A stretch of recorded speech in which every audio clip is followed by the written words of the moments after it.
आप सभी प्यारे छात्रों को प्रेम सरलोली यूट्यूब चैनल पर हार्दिक स्वागत करता हूं। आप लोगों का भरपूर सहयोग मिल रहा है, यह आपको भी पूर्ण रूप से उम्मीद है और मुझे भी पूर्ण रूप से उम्मीद मिल रही है। संधि का पार्ट 1 आप वीडियो देख चुके हैं, संधि के पार्ट 2 भी जो था वीडियो देख चुके हैं। आज मैं संधि के पार्ट 3 की चर्चा करूंगा। तो आप लोग जिस तरह तमाम वीडियो को एकाग्रचित्त होकर देखते हैं, समझते हैं और लिखते भी हैं, ठीक उसी प्रकार इस वीडियो को भी देखेंगे, समझेंगे और लिखेंगे।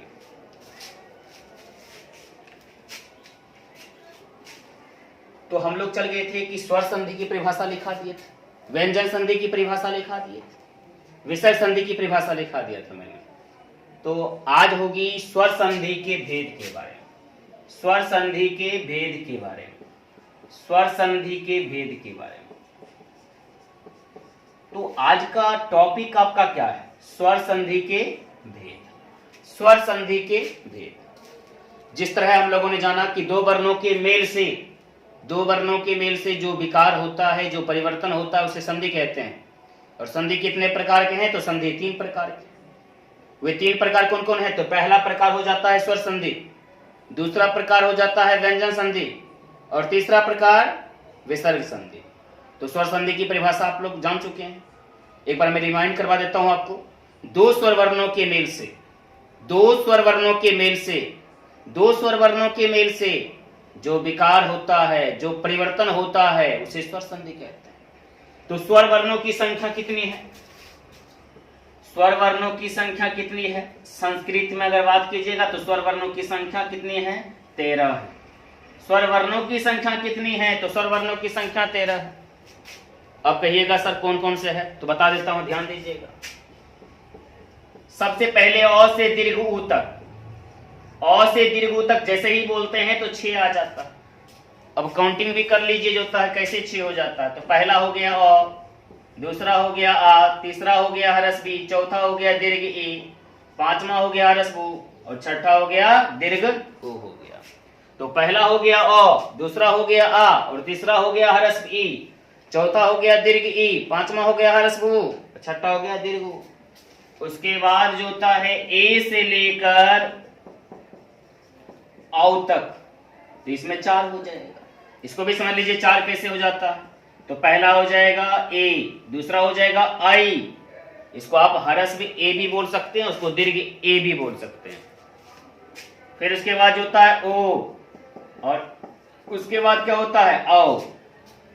तो इसको आप पहला को बोल सकते हैं हरस भी ए, दूसरे को बोल सकते हैं दीर्घ ए, तीसरे को बोल सकते हैं हरस ओ और चौथे को बोल सकते हैं दीर्घ ओ, दीर्घ ओ। उसके बाद जो होता है आपका देख लीजिए क्या हो जाता है, 3 और बचा हुआ है। तो हरस री, दीर्घ री, जिसको री पढ़ते हैं उसका री। तो कुल कितने हो गए? आप काउंटिंग कर लीजिए कुल कितने हो गए। जो होता है कुल आपका हो गया 13 हो गया। कितना हो गया? कुल 13 हो गया।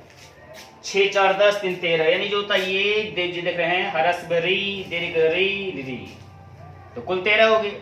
इस प्रकार संस्कृत में स्वर वर्णों की संख्या कितनी है? तो 13। संस्कृत में स्वर वर्णों की संख्या कितनी है? 13। यही 13 वर्णों के मेल को हम लोग समझेंगे इस संधि में, स्वर संधि में। तो स्वर संधि के भेद। तो सवाल ये होता है कि स्वर संधि के कितने भेद हैं? तो स्वर संधि के कितने भेद हैं? तो स्वर संधि के कितने भेद हैं?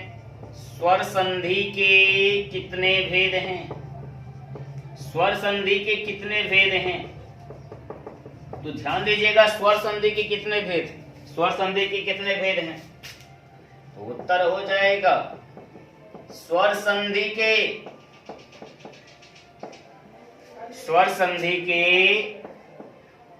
5 भेद। स्वर संधि के 5 भेद। लेकिन बड़े लॉजिक के साथ आप याद कर सकते हैं। लॉजिक क्या है? तो लॉजिक सिंपल है, याद रखिएगा। जब आप संधि लिखते हैं ना तो संधि को इस प्रकार लिखते हैं ना, तो जरा काउंटिंग कर दीजिए वर्ण की, जो होता है 1 2 और 3। इसलिए संधि के 3 भेद होते हैं। अब कहिएगा सर स्वर संधि में कौन सी लॉजिक आपको दिखाई पड़ती है? तो देख लीजिए लॉजिक जो होता है, फिलहाल जैसे मैं लिखा हूं उस तरह की लॉजिक के समझिए, उस प्रकार की लॉजिक के समझिए। यहाँ 1 हुआ और ये 2 हो गया, ये 3 हो गया, ये 4 और ये 5 हो गया, उस प्रकार नहीं लिखेंगे हम लोग। तो 3 2 कितना हो गया? 5।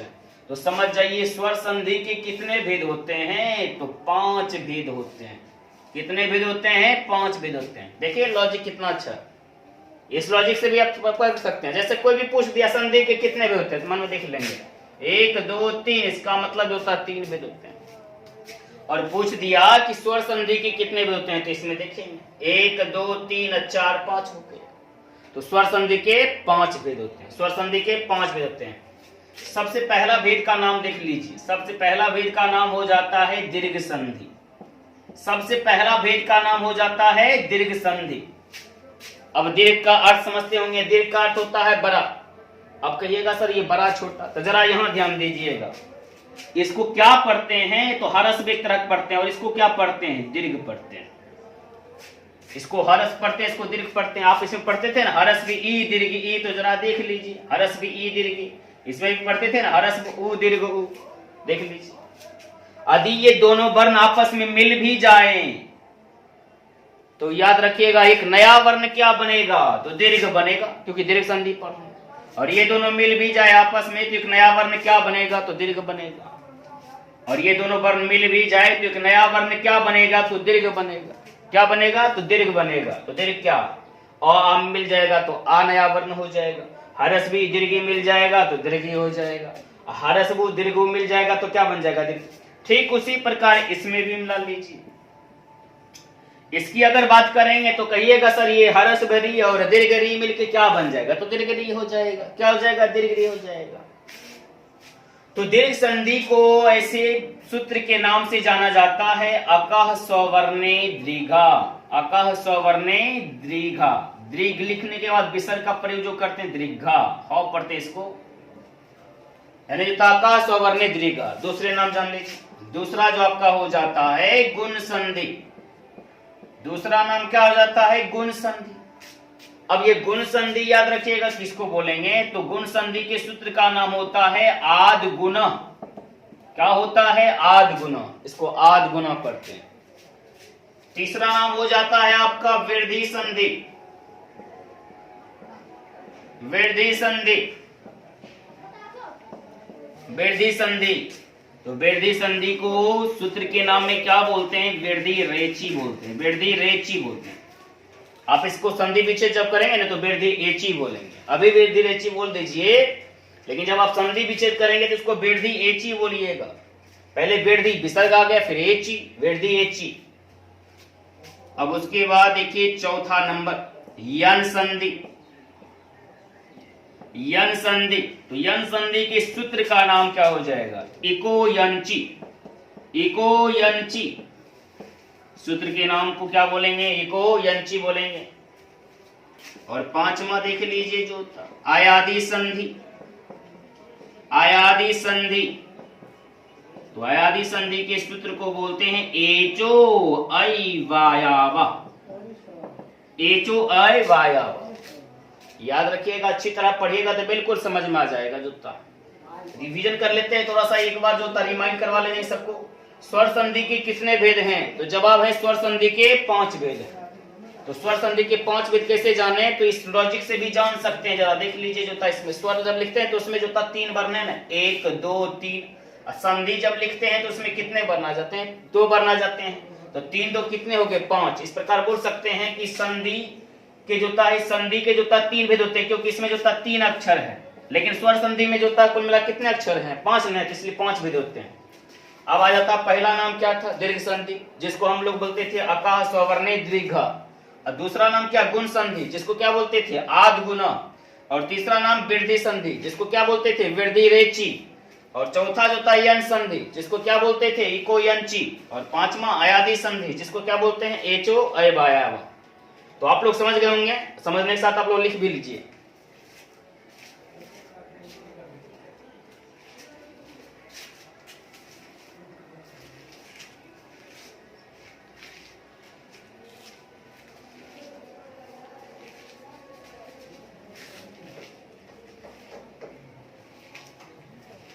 तो स्वर संधि के 5 भेद, और 5 भेद में पहला भेद क्या हो जाता है? तो पहला भेद हो जाता है दीर्घ संधि। तो दीर्घ संधि, ध्यान दीजिए, पहला भेद क्या हो जाता है? दीर्घ संधि हो जाता है। दीर्घ संधि के सूत्र का नाम अकाह, अकाह सवर्णे दीर्घा, अकाह सवर्णे दीर्घा, अकाह सवर्णे दीर्घा। अब बोलिए सर इसकी परिभाषा नहीं होती है, तो उसकी परिभाषा बोल भी सकते हैं आप। क्या बोल सकते हैं? तो ध्यान दीजिएगा, हरस्वी ई और दीर्घ ई, यानी आप बोल सकते हैं हरस्वी ई वर्ण और दीर्घ ई वर्ण जब आपस में मिलते हैं तो दीर्घ ई वर्ण हो जाता है, जिसे दीर्घ संधि कहते हैं। लेकिन इसीलिए वर्ण सूत्र को याद रखिएगा। वर्ण सूत्र इसके लिए देखिए क्या होता है, वर्ण सूत्र। तो वर्ण सूत्र में आप ये समझिएगा कि वर्ण सूत्र में क्या समझेंगे, थोड़ा सा ध्यान दीजिए। यदि अ या आ को, यदि अ या आ को किसी भी तरह से मिला दीजिए तो एक नया वर्ण क्या बनेगा? आ। देखिए कैसे मिलाते हैं, मैंने क्या लिखा? अ प्लस आ। अब इसी को उल्टा कर देते हैं। उल्टा मतलब समझते होंगे आप, इसको यहां फिर इसको यहां कर दीजिए, तो आ प्लस अ हो गया। आ प्लस क्या हो गया? अ। यहां तक ऐसा कर रहे थे। अब हम ऐसा करते हैं कि अ प्लस आ न लिखे, तो अ प्लस आ बराबर क्या हो गया? आ हो गया। और आ प्लस अ बराबर क्या हो गया? आ। अब क्या करते हैं, इस दोनों को लिखते हैं। तो यहाँ पहले अ है तो यहाँ अ लिख दिया, फिर यहाँ भी अ है तो यहाँ भी अ लिख दिए, फिर यहाँ आ है, यहाँ भी आ है तो यहाँ पर आ लिख दिए, यहाँ भी आ लिख दिए। लेकिन ये चारों वर्ण सूत्र का, ठीक है ना, एक ही नया वर्ण होगा, याद रखिएगा। इस चारों वर्ण सूत्र का एक ही नया वर्ण होगा, यानी ये 4 वर्ण सूत्र हो गए आपका, लेकिन चारों का एक ही नया वर्ण होगा, और वह वर्ण होगा नया वर्ण क्या? आ, जिसकी मात्रा दी जाएगी जब भी जो कोई शब्द बनेगा। आप लोग समझ गए होंगे। तो याद रखिएगा, अ को किसी भी तरह से मिला दीजिए, एक नया सूत्र क्या बनेगा? जो है नया सूत्र, नया वर्ण क्या बनेगा? जो आ बनेगा। अब दूसरा ठीक उसी प्रकार ले लीजिए, यहाँ हरस्वी ई और दीर्घ ई, हरस्वी ई और दीर्घ ई, इसको मिला दीजिए तो एक नया वर्ण क्या बनेगा? दीर्घ ई। ठीक उसी प्रकार करते हैं। अब इसको यहाँ लिख देते हैं तो दीर्घ ई हो गया, फिर इसको यहाँ लिख देते हैं तो हरस्वी हो गया। ठीक उसी प्रकार करते हैं। अब हरस्वी ई प्लस हरस्वी, हरस्वी ई प्लस हरस्वी ई, और दीर्घ ई प्लस दीर्घ ई, दीर्घ ई प्लस दीर्घ ई। तो बताइए ये भी 4 वर्ण सूत्र हो गए। तो ये चारों वर्ण सूत्र जो होता है, चारों वर्ण सूत्र का एक ही उत्तर होगा, एक नया वर्ण बनेगा दीर्घ ई। क्या बनेगा? दीर्घ ई बनेगा। एक नया वर्ण क्या बनेगा? दीर्घ ई बनेगा। उसके बाद जान लीजिए तीसरा, हरस्व उ प्लस दीर्घ उ, इसको दोनों को मिलाइएगा तो एक नया वर्ण बनेगा दीर्घ उ। तो फिर वही काम करते हैं, दीर्घ उ को इधर ला दीजिए, हरस्व उ को उधर ले जाइए, और फिर हरस्व उ प्लस हरस्व उ हो जाएगा। तो यहां जो था याद रखिएगा क्या हो जाएगा, यहां भी प्लस दे देते हैं, तो हरस्व उ प्लस हरस्व उ, फिर जो होता है दीर्घ उ प्लस दीर्घ उ, ठीक है ना। हरस्व उ प्लस हरस्व हो गया, दीर्घ उ प्लस दीर्घ हो गया। तो ये जो होता है याद रखिएगा, एक नया वर्ण क्या बनेगा? तो याद रखिएगा दीर्घ उ बनेगा। क्या बनेगा? दीर्घ उ। ये वर्ण सूत्र हो गए। एक और वर्ण सूत्र बाकी है, क्योंकि मैंने बताया था, ध्यान दीजिएगा, अ आ में कौन दीर्घ है? तो आ दीर्घ है। हरस्वी और दीर्घ में कौन दीर्घ है? दीर्घ। आप कहिएगा सर मजाक करते हैं, वहां भी बोलते हैं हरस्वी दीर्घ, अब फिर कहते हैं दीर्घ होगा। उसके बाद हरस्व उ और दीर्घ उ में कौन दीर्घ है? तो दीर्घ बोल भी करते हैं। हरस्व री दीर्घ री में कौन चित्त है? इसमें बचा हुआ है, तो इसका भी पूरा कर लीजिए। ठीक उसी प्रकार जो था हरस्व री ले लीजिए, और उसके बाद जो होता है दीर्घ री ले लीजिए। आप बताइए दोनों जब मिलेगा तो दीर्घ री बनेगा ना, तो इससे भी 4 बनेगा ना। इसको यहाँ कर देते हैं, इसको यहाँ कर देते हैं, तो पहले दीर्घ री लिख देते हैं, फिर यहाँ पर जो था हरस्व री लिख देते हैं। अब क्या करेंगे? हरस्व री जोड़ देंगे। तो चलिए हरस्व री जोड़ देते हैं, और फिर दीर्घ री और दीर्घ री जोड़ देते हैं। दीर्घ री हो गया और दीर्घ री हो गया, ऐसा जोड़ देते हैं। तो यहाँ पर जरा देख लीजिए तो क्या हो जाता है, ये चारों वर्ण सूत्र जो होता है आपके क्या हो गए? जो होता है याद रखिएगा, तो दीर्घ री हो गया। क्या हो गया? दीर्घ री। ये वर्ण सूत्र हुए किस संधि के? तो दीर्घ संधि के। इसे आप लिख लें।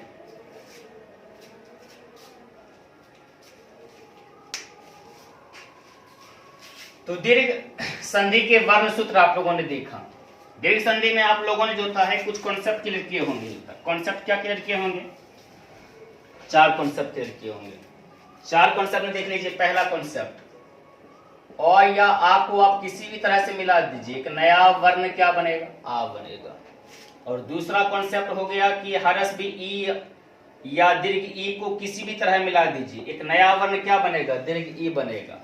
और तीसरा क्या हो गया? हरस उ और दीर्घ उ को आप किसी भी तरह मिला दीजिए तो दीर्घ उ बनेगा। चौथा क्या हो गया? तो हरस री या दीर्घ री को आप किसी भी तरह जोड़ दीजिए तो दीर्घ री ही बनेगा, दीर्घ री ही बनेगा। अब बताइए यहाँ जो होता है आपका 4 कॉन्सेप्ट हो गया। तो पहला में क्या आप लोग जाने, ऐसे वर्ण सूत्र आप पढ़ चुके हैं। इसको किसी भी तरह मिला देंगे, एक नया वर्ण क्या बनेगा? आ बनेगा। इसको किसी भी तरह मिला देंगे, हरस्वी या दीर्घ को, नया वर्ण क्या बनेगा? दीर्घ ई बनेगा। हरस्व और दीर्घ को किसी भी तरह से मिला देंगे तो एक नया वर्ण क्या बनेगा? तो दीर्घ उ बनेगा। और हरस्व री और दीर्घ को किसी भी तरह से मिला देंगे तो एक नया वर्ण क्या बनेगा? दीर्घ री बनेगा। अब कुछ उदाहरण पढ़ लेते हैं इसका। तो देख लीजिए कुछ उदाहरण जो होता है। सबसे पहला राम प्लस अनुजा, राम प्लस अनुजा। तो याद रखिएगा प्लस के ठीक पहले, प्लस के ठीक बाद, आपको याद होगा इसकी चर्चा पिछली वीडियो में भी हुई थी कि प्लस के ठीक पहले, प्लस के ठीक बाद। चलिए प्लस के ठीक पहले मो आता है। अब मो का जब वर्ण विच्छेद कीजिएगा तो मो का वर्ण विच्छेद जानते हैं क्या होता है? मो एक व्यंजन वर्ण है। व्यंजन वर्ण किसकी सहायता से बोला जाता है? स्वर वर्ण की सहायता से। इसका वर्ण विच्छेद करते हैं, मो का वर्ण विच्छेद हो जाएगा, मो हलंत जोड़ अ हो जाएगा। अब बताइए इसमें क्या आ गया? एक तरह का यहाँ अ समझ लीजिए, यहाँ भी अ है। अ और अ के मेल से एक नया वर्ण क्या बनता है? ऐसा आप जो वर्ण सूत्र पढ़ चुके हैं। अ प्लस अ के मेल से आप कहिएगा आ बनता है। बिल्कुल सही बोले। क्या बनता है? आ बनता है। तो बताइए यहाँ जो इसका मतलब है कि ई तो जैसे है वैसे रहेगा, लेकिन यही जो था ये अ प्लस के ठीक बाद जो अ लिखा हुआ है, जो स्वर लिखा हुआ हट जाएगा, उसके बदले में मात्रा लग जाएगी। कौन सी मात्रा? आकर की मात्रा। तो बताइए क्या हो जाएगा? रामानुजा, रामानुजा। और दूसरा जो होता है, दूसरा क्या हो जाएगा? ध्यान दीजिएगा। जैसे कि हम बोल देंगे परम प्लस आत्मा। अब हम बोल देंगे, जवाब दे दीजिएगा। तो जवाब दीजिए जल्दी, 2 मिनट में जो होता है जवाब दीजिए। बोल भी आती, जवाब लिख लिया होगा। जवाब कैसे लिख लिया होगा? इसमें भी वही काम क्या होगा? प्लस के ठीक पहले या प्लस के ठीक बाद। तो प्लस के ठीक पहले क्या है? मो। तो देखिए यहाँ जो होता है मो का जो था वर्ण विच्छेद किए हैं तो आया ना, यहाँ अ हो गया, यहाँ आ हो गया। तो अ और आ के मेल से क्या बनता है? नया वर्ण आ ही बनता है। तो बताइए यहाँ पर क्या हो जाएगा? तो परमात्मा हो गया। क्या हो गया? परमात्मा हो गया। परमात्मा हो गया। देख लीजिए क्या हो गया? परमात्मा। ये आ कहां से आ गया? तो ये देखिएगा जो था यहाँ और यहाँ आ, और आ के मेल से कौन सा नया वर्ण बनता है? आ बनता है, इसलिए आकर की मात्रा परमात्मा हो गया। तीसरा देख लेते हैं। ये तो हो गया आपका इसका उदाहरण। इसका उदाहरण कुछ देख लीजिए जो था दूसरा नंबर का। अब जैसे कपि प्लस ईसा, कपि प्लस ईसा। अब कहिएगा प्लस के ठीक पहले। तो चलिए प्लस के ठीक पहले आते हैं। प्लस के ठीक बाद, प्लस के ठीक बाद गए तो प्लस के ठीक पहले कौन सा वर्ण? हरस्व ई। या प्लस के ठीक बाद कौन सा वर्ण? दीर्घ ई। यहाँ देख रहे हैं ना प में हरस्वी की मात्रा दी गई है। यहाँ देख रहे हैं ना प में हरस्वी की मात्रा दी गई है। यहाँ देख रहे हैं ना कि दीर्घ ई की मात्रा दीर्घ दी गई है। तो दीर्घ ई वर्ण है इसमें क्या है? दीर्घ ई वर्ण। तो बताइए हरस्व ई और दीर्घ ई के मेल से क्या बनेगा? तो दीर्घ ई बनेगा। तो उसकी मात्रा लगेगा। इसका मतलब ये भी गायब, ये भी गायब। तो इसके बदले में क्या हो जाएगा? दीर्घ ई। तो कपीसा हो जाएगा ना। क्या हो जाएगा जी? कपीसा। क्या हो जाएगा? कपीसा हो जाएगा। कपीसा क्या हो जाएगा? कपीसा। आगे देख लीजिए। यदि हम बोल देंगे नदी प्लस ईसा, नदी प्लस ईसा। आप बोलेंगे इसका जवाब दो। इसका भी जवाब मिल गया होगा। कैसे? यहाँ देखिए प्लस के ठीक पहले दीर्घ ई हो गया, प्लस के ठीक बाद भी दीर्घ ई हो गया। तो दोनों के मिलकर जो एक नया वर्ण क्या बनता है? दीर्घ ई बनता है। तो दीर्घ ई का मात्रा दीजिएगा तो इसमें क्या हो जाएगा? नदीसा हो जाएगा। क्या हो जाएगा? नदीसा। अब 5वां उदाहरण लेते हैं इसी से ट्रैक करके जो था। अगर हम लिख देंगे भानु प्लस उदाया, भानु प्लस उदाया। अब यहां पर देखिए क्या है? प्लस के ठीक पहले आ जाइए हरस्व उ, अब प्लस के ठीक बाद जाइए हरस्व उ। तो हरस्व उ और हरस्व उ के मेल से कौन सा नया वर्ण बनता है? तो दीर्घ उ बनता है। कैसे? यहाँ देखिए, तो दीर्घ उ की मात्रा दे दीजिए तो क्या हो जाएगा? भानुदया हो जाएगा। और आप लोग एक बात समझ गए होंगे, ये जो नया वर्ण जो बनता है उसकी जो मात्रा देते हैं प्लस के ठीक पहले वाले वर्ण में देते हैं। आगे देख लीजिए जो होता है, एक और उदाहरण जो होता है बधु प्लस उत्सवा। अब देखिए बधु प्लस उत्सवा जो होता है, तो इसमें जो होता है दीर्घ उ हो गया, इसमें हरस्व उ हो गया। तो हरस्व उ और दीर्घ उ की मेल से कौन सा नया वर्ण बनता है? तो दीर्घ उ बनता है। दीर्घ उ की मात्रा है एक, इसको हटा दीजिए केवल, तो क्या हो जाएगा? बधुत्सवा हो जाएगा। क्या हो जाएगा? बधुत्सवा हो जाएगा। इसका एक उदाहरण लेते हैं, पितृ प्लस रीनम। तो बताइए यहाँ जो होता री है, यहाँ री है, यानी यहाँ हरस्व री, यहाँ भी हरस्व री, तो क्या हो जाएगा? दीर्घ री। तो दीर्घ री इसी को एक बार घुमा देंगे तो क्या हो जाएगा? पितृ नम हो जाएगा। पितृ नम हो जाएगा। इसे आप लिख लें।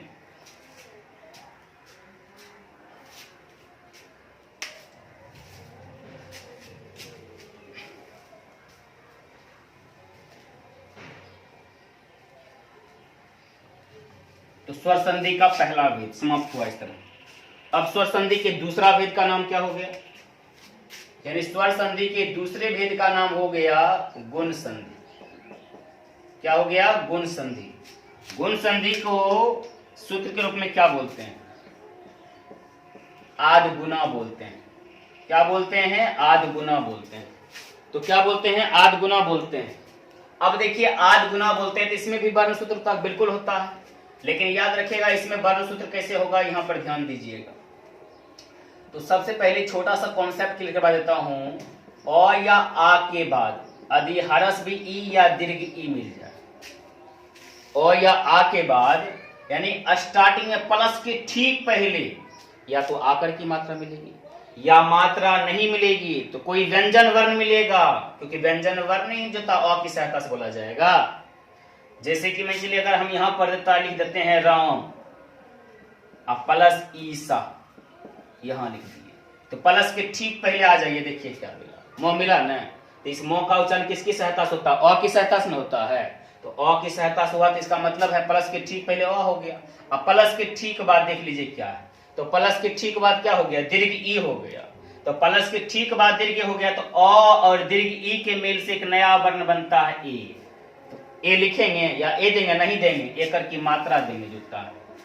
तो किस में देंगे? तो प्लस के ठीक पहले वाले जो होता है वर्ण में, इसका मतलब मोम पड़ेगा तो यहाँ पर क्या पड़ जाएगा? हो जाएगा तो रामा होना चाहिए जो होता है, रामेशा हो जाएगा। क्या हो जाएगा? रामेशा हो जाएगा। क्या हो जाएगा? रमेशा। ठीक उसी प्रकार दूसरा जानिए, उमा प्लस ईसा लिखा रहेगा। तो उमा प्लस ईसा अगर लिखा रहेगा तो यहाँ पर देखिए तो प्लस के ठीक पहले आ जाइए, तो प्लस के ठीक पहले क्या हो गया? आ हो गया। प्लस के ठीक बाद क्या हो गया? दीर्घ हो गया। तो प्लस के ठीक पहले आ हो गया, प्लस के ठीक बाद दीर्घ हो गया, तो दोनों मिलकर एक नया वर्ण क्या बनेगा? ए बनेगा ना। तो एकर की मात्रा देंगे ना, तो एकर की मात्रा देंगे तो किस पर? प्लस के ठीक पहले वाले वर्ण पर। तो मोप पड़ेगा तो उमे हो जाएगा। तो क्या हो जाएगा? उमेशा हो जाएगा। क्या हो जाएगा? उमेशा हो जाएगा। दूसरा जो आ जाता है, ये तो जैसे हो गया आपका जूता दोनों का। दूसरा आ जाता है कि अ या आ के बाद जो होता है जब हरस्व उ या दीर्घ उ मिल जाएगा, ठीक है ना। अ या आ के बाद जो होता है जब हरस्व उ या दीर्घ उ मिल जाएगा तो एक नया वर्ण बनेगा ओ। तो क्या हम ओ देते हैं? नहीं देते हैं, तो बल्कि ओ की मात्रा लगाते हैं। एक दो उदाहरण देख लीजिए, समझ जाइएगा। पहला उदाहरण हो गया महा प्लस उदाया। तो हम लोग अभी तक में एक काम करते आ रहे हैं, शुरुआत से ही काम करते आ रहे हैं। प्लस के ठीक पहले, प्लस के ठीक बाद, प्लस के ठीक पहले आप देखिए क्या है? आ है। अब प्लस के ठीक बाद देखिए क्या? हरस्व उ है। तो आ प्लस हरस्व उ के मेल से क्या बनेगा? ओन बनेगा। तो इस दोनों हटेगा, दोनों हटने के बाद किस पे ओकर की मात्रा पड़ेगी? तो प्लस के ठीक पहले जो वर्ण है उसी पे जो होता है। तो बताइए क्या हो जाएगा? तो महोदया हो जाएगा। क्या हो जाएगा? महोदया। उसके बाद जो होता है नव प्लस उदाया।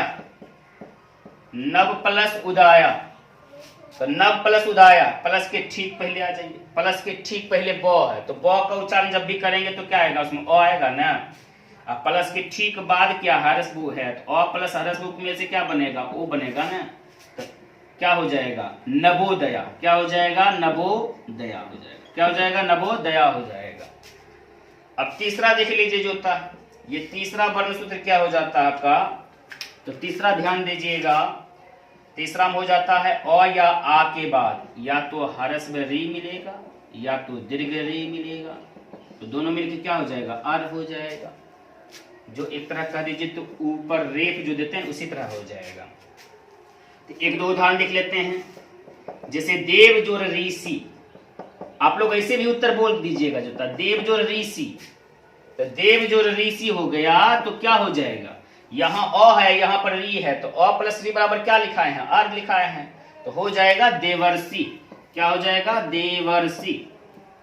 अब आप लोग एक अंतर देखे होंगे, अभी तक में इसमें जो नया वर्ण बनता था प्लस के ठीक पहले वाले वर्ण में, लेकिन इसमें देखिए प्लस के ठीक बाद और अंत वाले वर्ण में जो था देवर्षि यहाँ लगा। दूसरा उदाहरण देख लीजिए, महाप्लस ऋषि, महाप्लस ऋषि, तो तुरंत बता दीजिएगा यहाँ आ मिलता है या री मिलता है, तो आ प्लस री में से क्या बनेगा, अर बनेगा ना, तो क्या हो जाएगा, महर्षि हो जाएगा। तो बताइए यहाँ क्या पड़ा, अंत पड़ा, इसे आप लिख लें।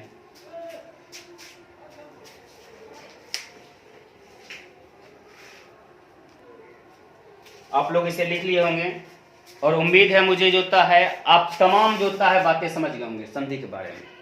तो दोस्तों और छात्रों याद रखिएगा, मैंने आपके लिए कितना काम किया है, मैंने आपके लिए कितना काम किया है। जो जश्न नहीं मनाना था वैसा जश्न मनाए थे, जो जश्न नहीं मनाना था वैसा जश्न मनाए थे, और आपने मुझे पूर्ण सहायता दिया, आपने मुझे पूर्ण सहायता दिया, आपने मुझे पूर्ण सहायता दिया। इसके लिए मैंने जो था आपके लिए कभी सुविधा की थी जो था, लेकिन याद रखिएगा वक्त दिए हैं वक्त दीजिएगा। पुरानी कहावत याद होगी आपको, वक्त दिए हैं वक्त दीजिएगा। इस चैनल को सब्सक्राइब, लाइक और शेयर कीजिएगा।